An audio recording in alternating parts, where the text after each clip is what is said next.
Face aux sceptiques, face aux défaitistes, ils sont le visage de l'action, de l'enthousiasme et des solutions pour le climat. Et si Emmanuel Macron estimait cette semaine au One Planet Summit eh bien qu'on était en train de perdre la bataille, eux pensent qu'il y a au contraire tout à inventer. Eux, ce sont les lauréats de My Positive Impact de la Fondation pour la Nature et l'Homme. Plus de 200 solutions ont été sélectionnées sur tout le territoire et 9 lauréats ont été promus. On va voir d'ailleurs tous ces lauréats en photo. Ils ont été récompensés donc cette semaine à Paris. 9 solutions choisies par le public sur Internet, mais aussi par un jury. Et parmi eux, il y a une fontaine qui fournit de l'eau potable. C'est la Safe Water Cube. Et nous sommes avec son inventeur, Jean-Paul Augereau. Bonjour. Bonjour. Avant de vous écouter sur votre projet, peut-être quelques chiffres pour éclairer les téléspectateurs. Près d'un tiers de la population mondiale n'a pas accès à l'eau potable et 2,6 millions de personnes, dont de nombreux enfants, meurent chaque année des suites de maladies liées à la qualité de l'eau. Grâce à votre fontaine, vous transformez de l'eau de surface insalubre en eau potable, et cela sans aucune dépense d'énergie. Expliquez-nous. Alors en fait, oui, on transforme aussi bien de l'eau d'un puits que de l'eau d'une mare ou l'eau d'une rivière, simplement grâce à 5 étapes de filtration. Oui. Et puis donc à la fin, on a une filtration céramique qui permet d'empêcher les bactéries et les virus de passer. Mais l'intérêt, c'est qu'on potabilise 1000 litres d'eau à l'heure. Exactement. Et c'est ça vraiment l'intérêt du système. Voilà, 1000 litres d'eau à l'heure avec donc ce système de 5 filtres. Et au bout, effectivement, on a une eau qu'on peut boire qui est propre et qui, effectivement, votre fontaine est transportable partout. C'est mécanique, aucune dépense d'énergie, on l'a dit. C'est mécanique, c'est pour ça aussi que ça intéresse les ONG.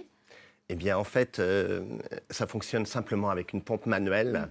Et si on a de l'eau à proximité, on a un tuyau. Si on n'a pas d'eau à proximité, eh bien, on renverse l'eau dans le cube. Oui. Et donc, c'est quelque chose qui, lors de catastrophes naturelles comme à Haïti l'année dernière, où on a installé des fontaines, ou sur des choses un peu plus durables dans les villages qui n'ont pas d'eau potable, pas d'électricité, pas d'argent. Et c'est surtout que ça ne nécessite aucune maintenance.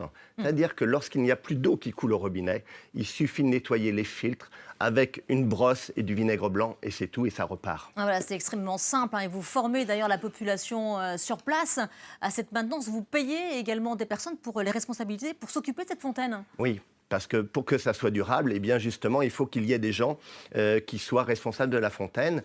Donc à chaque fois, il y a 2 ou 3 personnes qui deviennent responsables, donc que l'on forme, qui deviennent responsables de la fontaine, donc qui vont pomper, qui vont l'entretenir.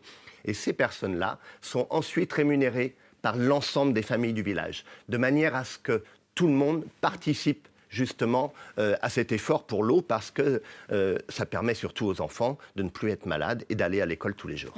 Alors Jean-Paul Augereau, vous êtes ingénieur, toujours d'ailleurs, vous aviez une vie trépidante, vous étiez dirigeant d'entreprise. Comment cette idée vous est-elle venue? Comment finalement avez-vous changé de vie? Je pense qu'il vous est arrivé quelque chose, vous avez été intoxiqué lors d'un voyage et c'est ça qui a tout déclenché. Eh oui, à cause de l'eau, en fait, j'ai fait une septicémie. Ça m'a détruit ma valve aortique et on m'a fait une greffe humaine. Et suite à ça, ça a enchaîné un burn-out.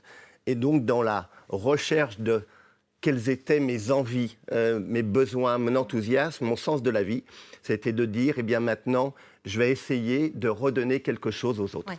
On va regarder quelques chiffres clés justement de Safe Water Cube. Vous avez 26 fontaines qui sont installées dans 9 pays différents, 26 000 personnes qui ont accès à cette eau potable. On l'a dit, 0 électricité, 0 produits chimiques, 0 production de CO2. Qu'est-ce qu'on peut vous souhaiter pour l'avenir? Quel est votre objectif avec Safe Water Cube?